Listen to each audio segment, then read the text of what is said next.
দেখি দেখি, আপনারা একটু সাইড করুন।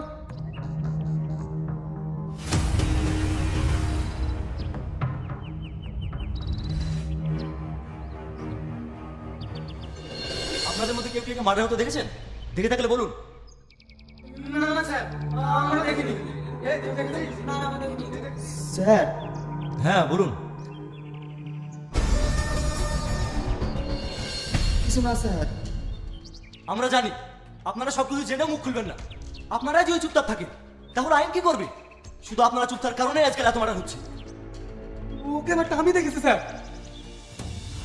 তুমি কি বলছো স্যার? ও কিছু জানে না। তোমার কি মনে একটু ভয় নাই?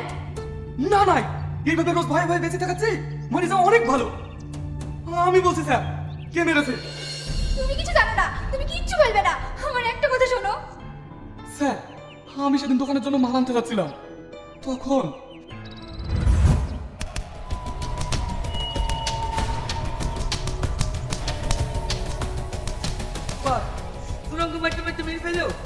আমি কিন্তু সই করবো না। তোর কথা সই করতেই হবে। কতক্ষণ করবি না তাও দেখছি। আমার জান থাকতে তো করবো না। কি বললি? জান থাকতে করবি না? জান না থাকলে তো করবি। তাহলে তোর মনের ইচ্ছাটাই পূরণ করে দিবি।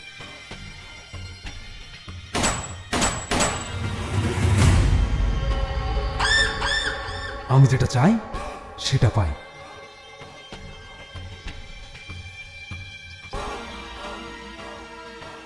চাচা, তুমি কিন্তু কিছু দেখোনি। আর যদি মুখ খুলেছ,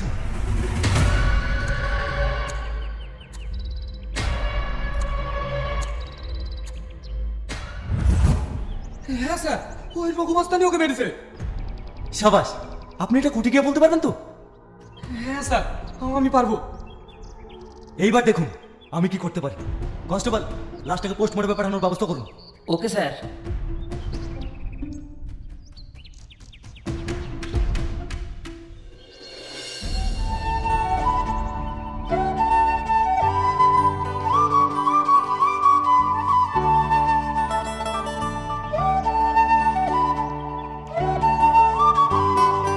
প্রিয়া, প্রিয়া, বল।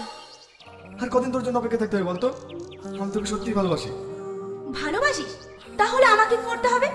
কোথায় কোথায় যেতে হবে? হোটেল, রেস্টুরেন্ট, দীঘা, দার্জিলিং, কোথায়? দেখ প্রিয়া, তুই বিশ্বাস কর, আমি তোকে সত্যি ভালোবাসি। তুই যেটা ভাবছিস সেরকম কিছু না, আমি তোকে সত্যি ভালোবাসি। বিশ্বাস? আবার তোকে? আজকালকার ভালোবাসা বন্যার পানির মতো, যেভাবে আসে ঠিক সেভাবেই চলে যায়।